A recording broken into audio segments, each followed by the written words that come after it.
My husband and his friends thought it'd be funny to leave me stranded in a small town in Italy after a fight. Let's see how she gets back, they laughed, driving off. I didn't return. A month later he tracked me down in Greece. I was already starting over. Let's see how she gets back, Gabriel laughed, his voice cutting through the evening air as he slammed the car door. The taillights of our rental car grew smaller and smaller, disappearing around the bend of the narrow Italian street, leaving nothing but dust and the echo of my husband's friends' laughter. I stood frozen, my mouth still open in mid-sentence. The argument we'd been having outside the small cafe suddenly rendered meaningless by his unthinkable action. He's coming back, I whispered to myself, drawing curious stares from locals enjoying their evening meals at sidewalk tables. This is just to scare me. But the knot in my stomach tightened as minutes stretched into an hour, the sky darkening over the unfamiliar town whose name I couldn't even pronounce correctly. Before we begin, I want to take a moment to thank each of you for being part of this journey.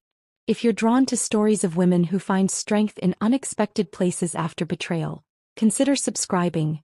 It's completely free and helps support more stories of resilience and rebirth. Now, let's witness how one abandoned woman turned an act of cruelty into the beginning of her freedom.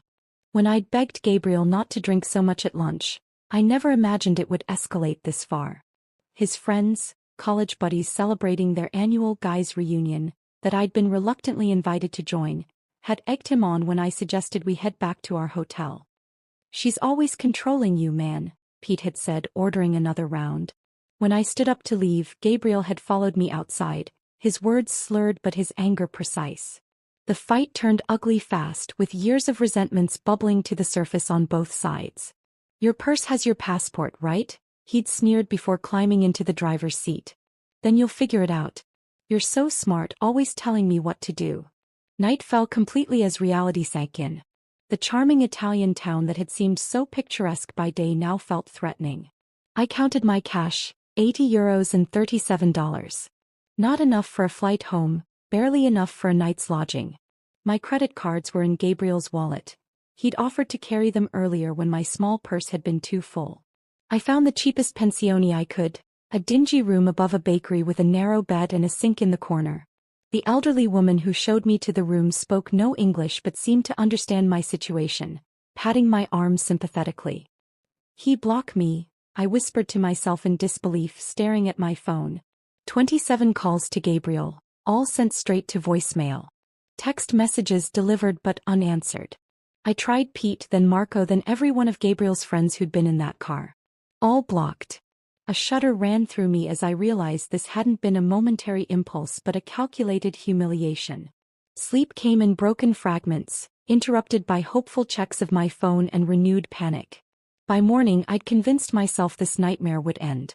Gabriel would return, apologetic but ready to blame me for overreacting to his joke. I'd be angry but relieved enough to move forward, to return to our carefully constructed life in Boston where he was a respected architect and I was his supportive wife who'd set aside her own design career to manage their home and social calendar. But he didn't come. The second day I rationed my remaining money, buying only a panini for lunch while walking the town's perimeter, checking every hotel and restaurant for any sign of our tour group. By evening I realized they'd continued their planned journey, moving on to Florence without me. On the third day, a kind cafe owner who noticed me lingering outside his establishment offered me free espresso and, in broken English, directions to the local police station. The officer there seemed unsurprised by my story, as if abandoned tourists were a regular occurrence, but his limited English and my non-existent Italian left me with nothing but a filed report and a sympathetic nod. That afternoon I made the hardest decision of my life. Standing before a cramped pawnshop window, I twisted off my wedding ring, the 2-carat diamond Gabriel had upgraded on our 5th anniversary, replacing the modest band we'd started with. The shopkeeper offered me far less than it's worth, but enough to fund the next step of my journey, wherever that might be. America? Call family. The pawnbroker suggested, counting out euros. I nodded mechanically, but inside a different plan was forming. Family meant explaining, meant hearing my mother's "I told you so" about Gabriel's temper, meant facing friends who'd seen the cracks in our marriage I'd tried so hard to plaster over. The bus station was quiet when I arrived, its electronic board displaying destinations I'd only read about in travel magazines. An overnight bus to Rome connected to ferries, to other buses, to places where Gabriel and his friends wouldn't think to look for me if they ever bothered to try. My finger hovered over my father's name in my contacts. One call and he'd wire money for a flight home. One call and I'd return to the life I'd built, where I'd slowly made myself smaller to accommodate Gabriel's expanding ego and demands. A memory surfaced, Gabriel jokingly hiding my portfolios when I'd mentioned returning to interior design work. "Why complicate things?" he'd asked. "We don't need the money and I need you focused on our life." I'd laughed it off then, but sitting in that grimy station I saw it for what it was. Another fence in the pen he'd built around me. "Where you go?" asked the ticket agent, an older woman with kind eyes who'd been watching me stare at the departure board for nearly 20 minutes. "Greece," I answered, the decision crystallizing as I spoke it. "The furthest coastal village you can get me to." 14 hours later, I stumbled off the final bus in my journey, my body stiff from uncomfortable seats and tension. The smell of salt air and olive groves greeted me as I took in the whitewashed buildings of a village whose name I couldn't pronounce. My phone battery had died somewhere between countries, my stomach was hollow with hunger, and the weight of what I'd done, or what had been done to me, pressed on my shoulders. Exhaustion made the edges of my vision blur as I wandered toward what appeared to be the town center. 3 days of emotional whiplash had left me raw, cycling between rage at Gabriel, fear of my uncertain future, and a strange, unexpected flicker of something that felt dangerously like liberation. My remaining euros would cover perhaps 2 nights in the cheapest room I could find. After that, I had no plan, no friends, no words in the local language beyond please and thank you. But as I watched the sunset paint the Aegean waters gold and pink, a calmness settled over me that I hadn't felt in years. Gabriel had meant to teach me a lesson about dependence. Instead, he'd accidentally set me free. The Greek sun beat down mercilessly as I wandered further from the village. My feet blistered inside impractical sandals meant for sightseeing, not hiking. My water bottle had emptied hours ago, and the combination of dehydration, hunger, and emotional exhaustion made the world tilt around me. Silver-green trees lined the dusty path, their leaves shimmering like coins in the breeze. Olive groves, I realized dimly just before my knees buckled beneath me. The ground rushed up to meet my face, but I barely felt the impact. Darkness edged my vision as a strange calm washed over me. Perhaps this was fitting.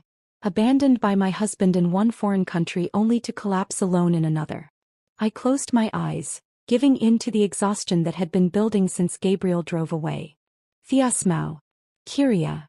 A woman's voice cut through my haze, followed by weathered hands turning me over. An elderly face swam into focus, deep lines etched around kind eyes wide with concern. She spoke rapidly in Greek, patting my cheeks and offering a canteen. The water revived me enough to sit up, though my head still spun violently. She introduced herself as Elena, repeating her name while pointing to herself. I mimicked her gesture weakly. "Alexis." Elena helped me to my feet, her small frame surprisingly strong as she supported my weight. She pointed toward a stone farmhouse nestled among the olive trees and made walking motions with her fingers. I nodded, lacking the strength to resist as she guided me slowly up the hill. The farmhouse kitchen welcomed me with the scent of herbs hanging from wooden beams and something savory bubbling on an ancient stove. Elena settled me at a worn wooden table before calling out to someone. A man's voice responded, and moments later, an elderly gentleman with a sun-darkened face and silver mustache appeared in the doorway, wiping his hands on a cloth. "Nikos," Elena said, pointing to him. Her husband nodded at me cautiously, his eyes questioning but not unwelcoming. Elena poured cool water into a glass and pressed it into my hands, followed by a bowl of simple soup. My stomach growled audibly as the aroma reached my nose, prompting a smile from Elena. That evening passed in a blur of broken communication. I tried to explain my situation through a combination of limited words, hand gestures, and eventually tears. Elena nodded as if she understood completely, though I knew she couldn't possibly grasp the details. Nikos remained quiet but attentive, occasionally asking questions that Elena translated through gestures. They offered me their spare room, a simple space with whitewashed walls and a narrow bed covered by a handmade quilt. Too exhausted to protest, I collapsed into much-needed sleep. Morning arrived with roosters crowing and the aroma of fresh bread. I found clean clothes folded at the foot of my bed, A simple cotton dress and cardigan that looked decades old but freshly laundered. They hung loosely on my frame but offered a welcome change from my travel-worn outfit. In the kitchen, Elena beamed at my appearance, immediately serving strong coffee and fresh bread with olive oil and honey. With daylight clearing my mind, embarrassment crept in. These strangers had taken me in without question, fed me, clothed me. I needed to explain myself, to offer payment, to move on. Through broken English and the translation app on my phone, now charged thanks to an adapter Nikos had produced, I attempted to convey my gratitude and intention to return to the village. Elena's face fell immediately. She shook her head vigorously, pointing outside where rain now pattered against the windows, then to my still blistered feet.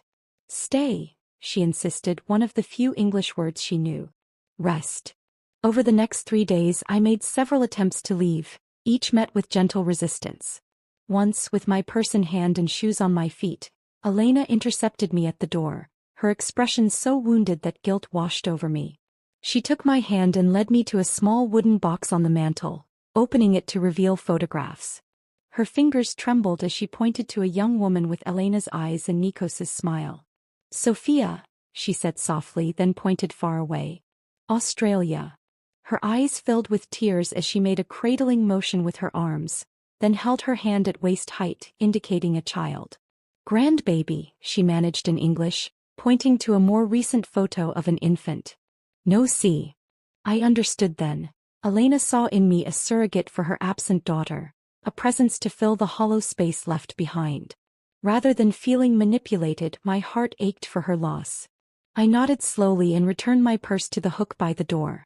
Each day brought new routines as I gradually integrated into their farm life. Elena showed me how to gather eggs from the chickens without frightening them, how to hang laundry so the mountain breeze would catch it just right.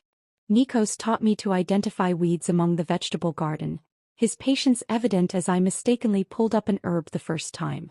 The work was physical, nothing like my carefully curated life in Boston, but satisfying in ways I'd forgotten existed. My body, accustomed to designer gyms and measured exercise routines, protested at first. New calluses formed on my hands and muscles I didn't know I had ached each evening. But with each passing day the pain lessened and my strength grew. More importantly, the constant mental cycling through my abandonment began to quiet, replaced by the simpler concerns of farm tasks and language learning. At night, sitting on the small porch while Elena knitted and Nikos smoked his pipe, I found myself experiencing moments of peace. The betrayal still cut deep, but here, surrounded by ancient olive trees and the rhythm of rural life, it began to feel less like the end of my story and more like an unexpected chapter. 2 weeks after my arrival, Elena sat beside me as we shelled peas from the garden. She studied my face, her expression thoughtful before asking slowly in her improving English, "Home? You want go home?" She made a plain motion with her hand, then pointed toward America. The question hit me with unexpected force. Home. The word conjured our sleek Boston brownstone with its designer furniture and carefully coordinated decor. It also brought Gabriel's controlling behavior into sharp focus. His helpful management of our finances that left me without independent access. His subtle discouragement of my friendships, his dismissive attitude toward my career aspirations. Tears spilled down my cheeks as words poured out in a language Elena couldn't fully understand, but emotions that transcended the barrier. I told her about Gabriel's betrayal, about years of slowly surrendering pieces of myself to keep peace, about the humiliation of being abandoned like unwanted baggage in a foreign country. Elena's weathered hand covered mine as I spoke. When I finished, she pointed to her heart, then to the farm around us and finally to me. The message was clear. I had a place here if I wanted it. "Work," I said carefully, mimicking Nikos tending the olive trees. "I stay, I work." Elena's smile bloomed like the sunrise over the Aegean. She nodded, squeezing my hand before returning to the peas as if we'd just agreed to something as simple as tomorrow's menu rather than a complete redirection of my life. My decision to stay marked the beginning of my education in olive farming. The very next morning, Elena shook me awake while stars still dotted the sky, handing me work clothes and sturdy boots that had belonged to Sophia. Half asleep, I followed her and Nikos to the grove where the first hint of dawn barely illuminated the ancient trees. "Elis," Elena said, pointing to the fruit-laden branches. She demonstrated the proper technique. gently combing the branches with wooden rakes to release the olives onto nets spread below. My first attempts sent twigs and leaves showering down along with precious few olives, earning me a patient correction from Nikos. By mid-morning, the sun blazing overhead, my shoulders burned with exertion, and my city-soft hands had developed their first blisters. "Boston lady hands," Elena teased gently, examining my palms at lunch break. She disappeared into the house, returning with a homemade salve that smelled of herbs and beeswax. The cooling relief was immediate as she spread it across my raw skin. "Tomorrow better," she promised, and surprisingly she was right.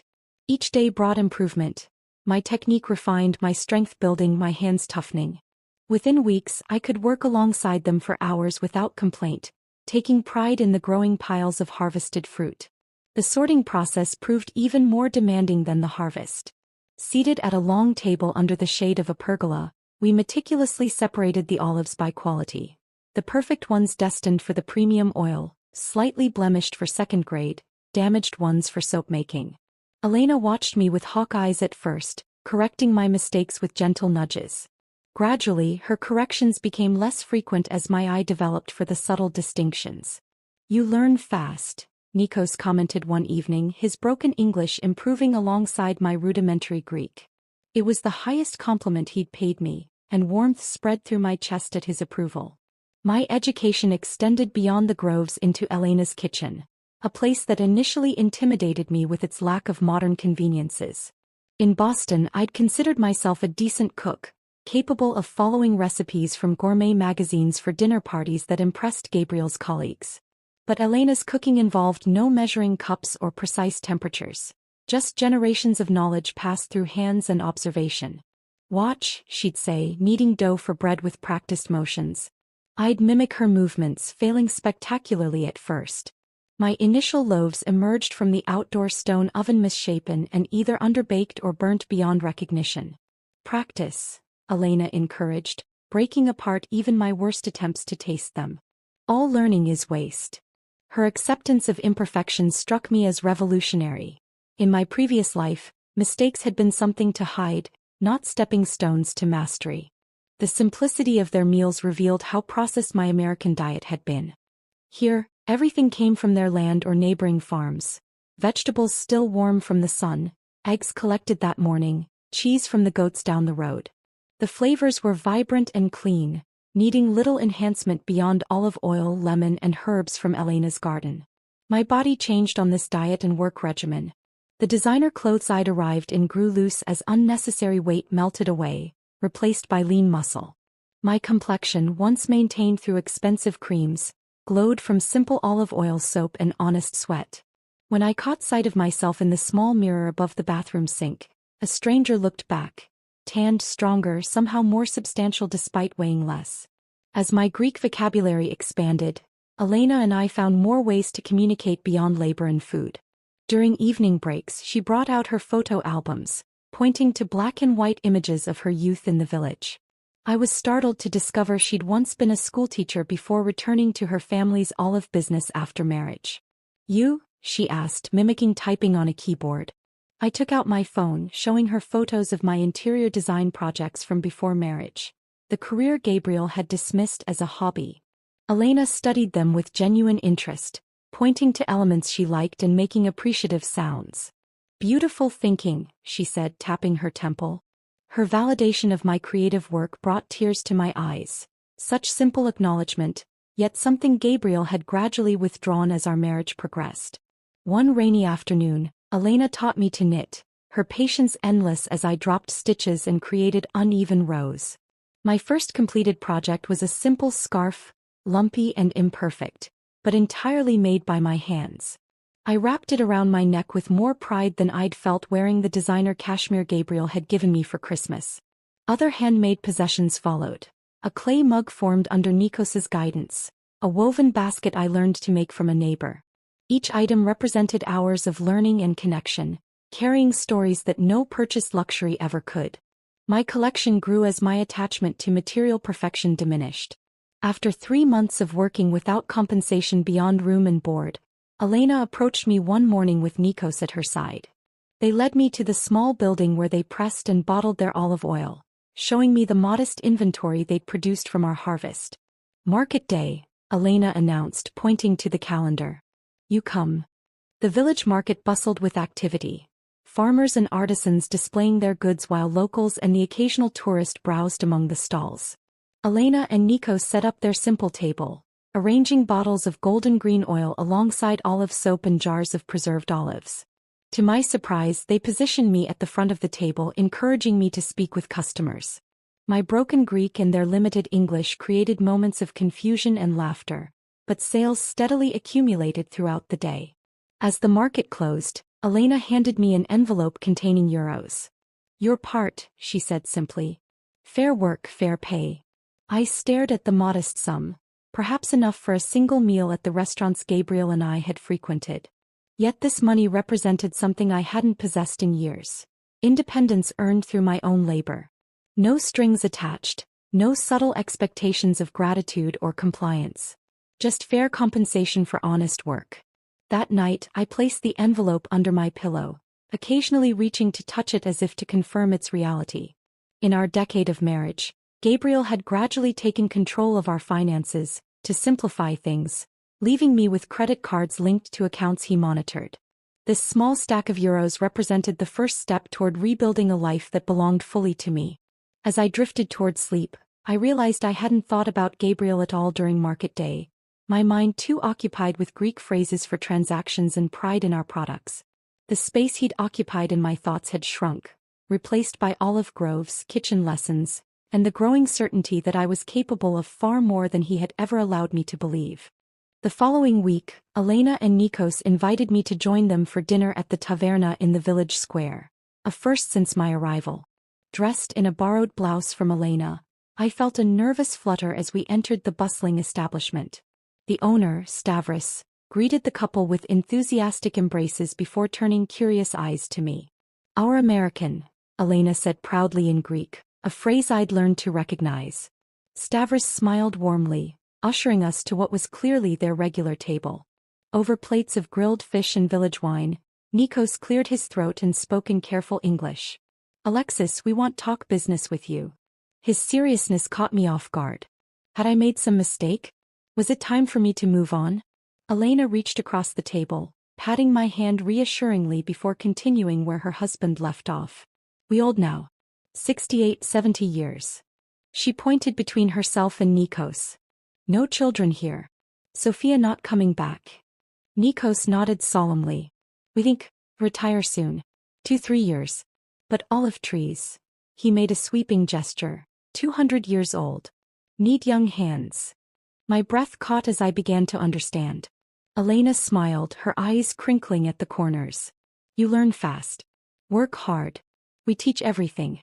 Then, she spread her hands as if offering something. "Business yours." The proposition stunned me. They barely knew me, a foreigner who'd stumbled into their lives just months ago. Yet here they were, offering a future I hadn't dared imagine. "But I don't know enough," I stammered. "The trees, the pressing, the business side." "You learn," Nikos said firmly. "We teach. No rush." That night marked the beginning of my true apprenticeship. No longer just an extra pair of hands, I became heir to generations of knowledge. Each morning, Nikos took me through different sections of their groves, explaining how soil variations affected flavor profiles, how to identify early signs of disease, when precisely to harvest each section for optimal oil quality. Elena focused on teaching me the business records, a combination of handwritten ledgers and basic computer spreadsheets their grandson had set up during a holiday visit years ago. Her method of tracking expenses and income was functional but outdated. Seeing an opportunity to contribute beyond physical labor, I spent evenings updating their systems, creating digital records that made inventory and sales tracking simpler. "Look," I showed Elena one night, demonstrating how to filter the spreadsheet to show which oil varieties sold best at which markets. Her eyes widened as patterns emerged from the numbers. "Smart," she nodded approvingly. "Boston lady brain good for business." With their blessing, I began implementing small marketing improvements. Our hand-labeled bottles received updated tags with information about flavor profiles and food pairings, knowledge I'd gleaned from countless cooking lessons with Elena.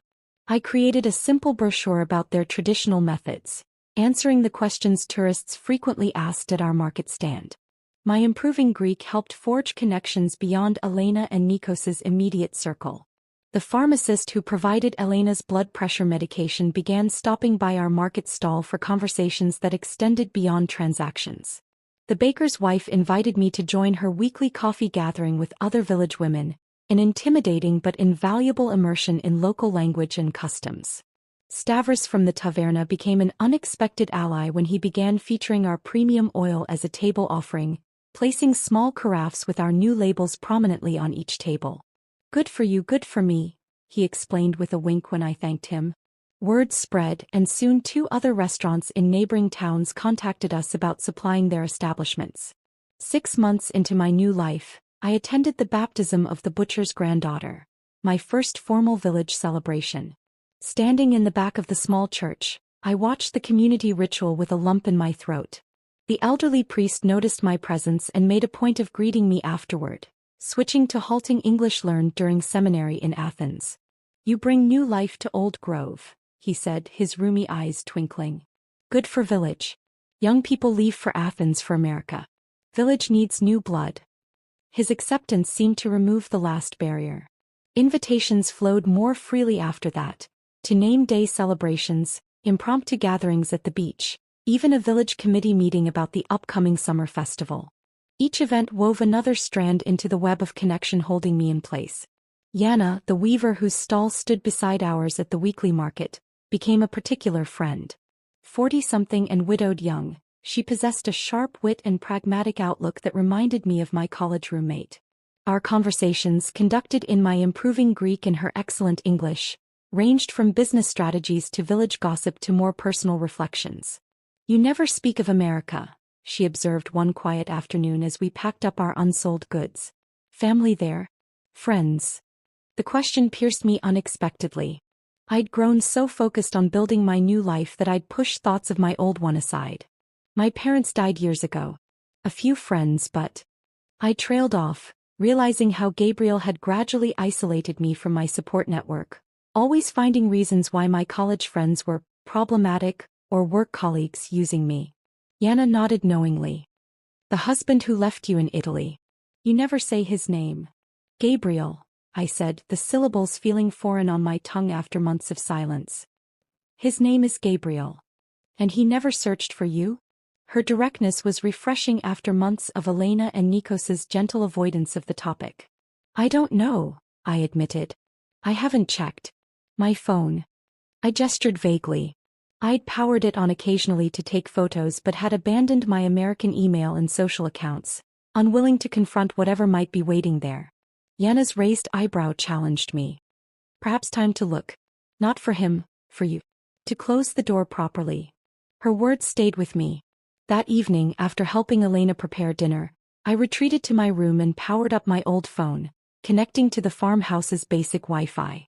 With trembling fingers, I logged into my long-neglected email account. Hundreds of unread messages filled the screen.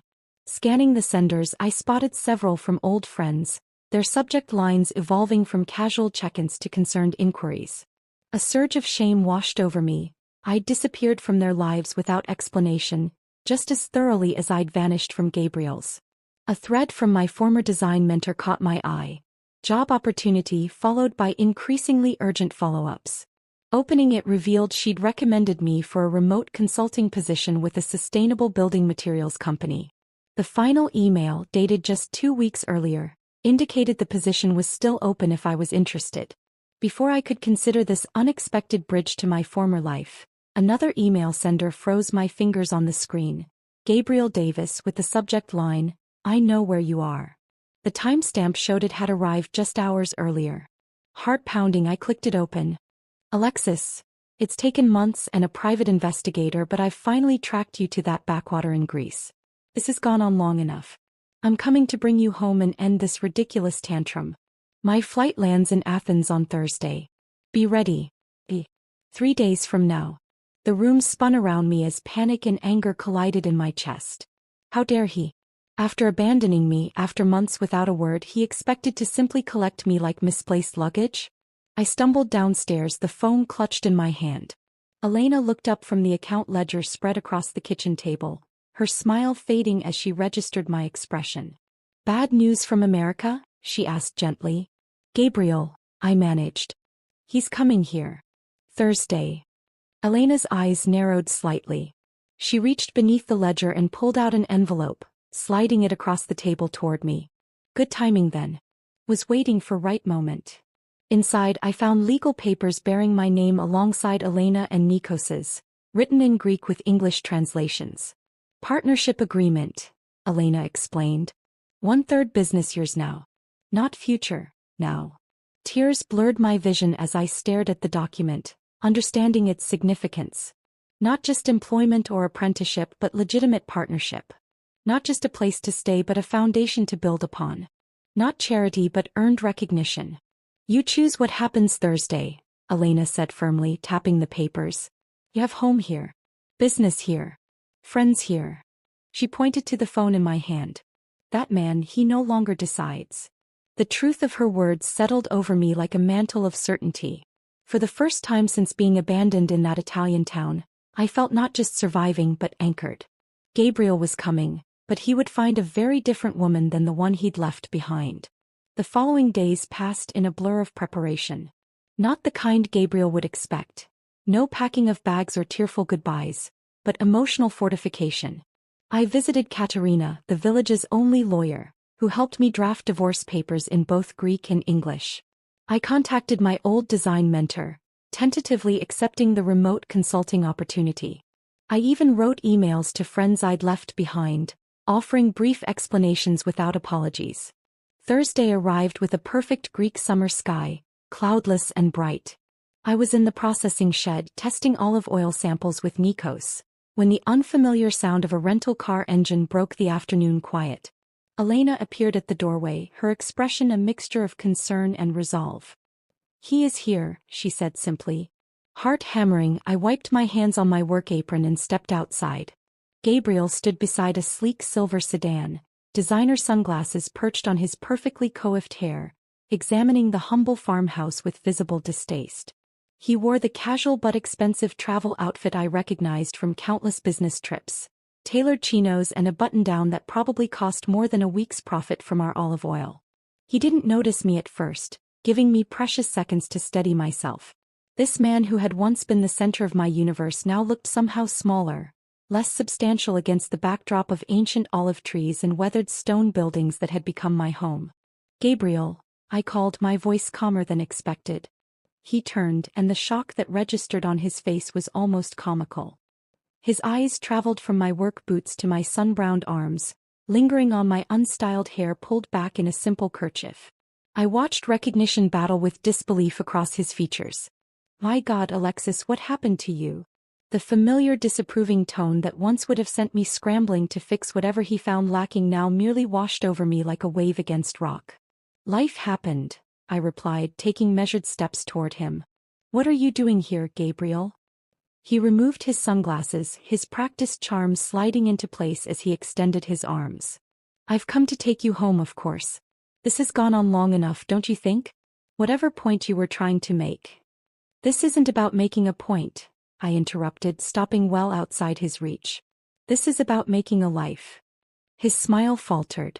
Behind me, I heard the quiet shuffling of Elena and Nikos emerging from the house.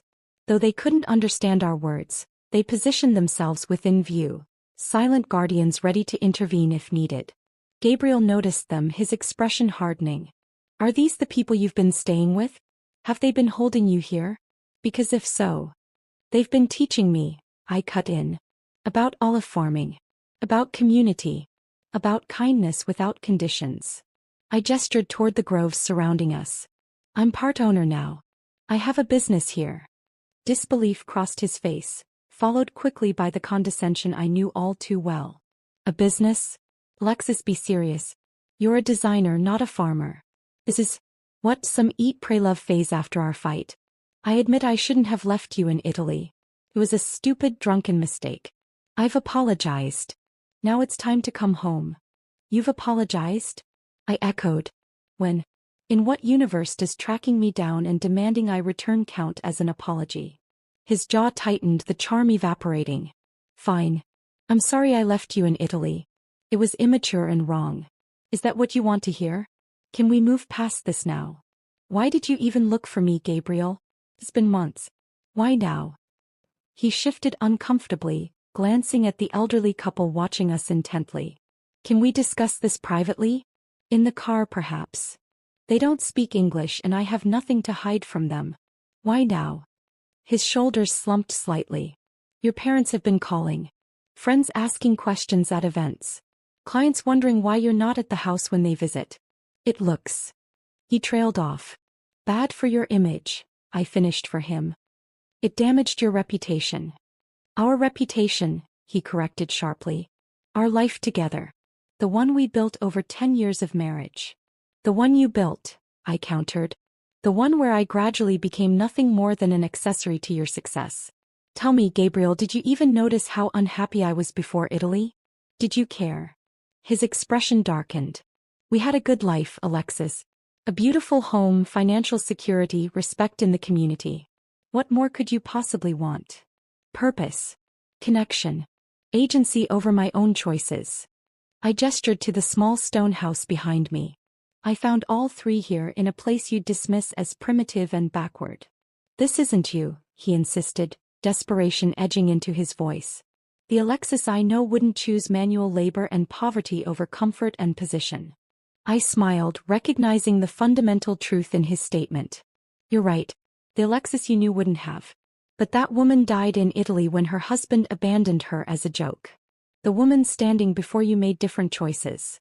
Elena approached then, pressing something into my hand, the partnership agreement we'd signed. Though she couldn't follow our words, she'd sensed the moment had come. I unfolded the document and held it toward Gabriel. I have legal ties here now. A business partnership. Responsibilities to people who value me for my contributions, not my appearance or social connections. His face flushed with anger. This is ridiculous. Whatever game you're playing. It's not a game, I said, reaching into my pocket for the envelope Katerina had prepared. These are divorce papers, Gabriel. Already filed with provisions for division of assets. He stared at the envelope as if it might burn him. You can't be serious. You'd throw away everything for this. He gestured dismissively at the modest farm. I'm not throwing away anything. I'm choosing something better. Something real. I stepped forward, placing the envelope in his rigid hand. You left me, Gabriel. You drove away laughing. You just never expected I'd find my way without you. His fingers closed reflexively around the papers, his expression cycling through shock, anger, and finally wounded pride. You'll regret this, he said, but the threat sounded hollow even to his own ears. When the novelty wears off and you're still hauling olives in the hot sun at 60, you'll remember what you gave up. Maybe, I conceded. But I'd rather risk regret from choices I made than live with the certainty of regret from choices made for me. Nikos stepped forward then, placing a weathered hand on my shoulder. Though he couldn't understand our exchange, he recognized the conclusion in our body language. He said something in Greek to Gabriel, his tone firm but not unkind. What did he say? Gabriel asked, his voice smaller now. He said the road back to Athens is dangerous after dark. You should leave now to reach the city before nightfall. Gabriel looked between us, finally registering that this wasn't a negotiation or a rescue. It was a goodbye. Without another word, he returned to his rental car, the divorce papers clutched in his hand. As the vehicle disappeared down the dirt road, Elena slipped her hand into mine. Together the three of us turned toward the house, my house now too. The evening's work awaited, oil samples to catalog, dinner to prepare, tomorrow's market inventory to check. My husband had once abandoned me in a foreign country, assuming I'd be helpless without him, assuming I'd come crawling back once I'd learned my lesson. Instead, I'd found fertile ground to plant new roots, stronger and deeper than he could have imagined. Sometimes the cruelest actions yield the greatest gifts. In trying to break me, Gabriel had accidentally set me free.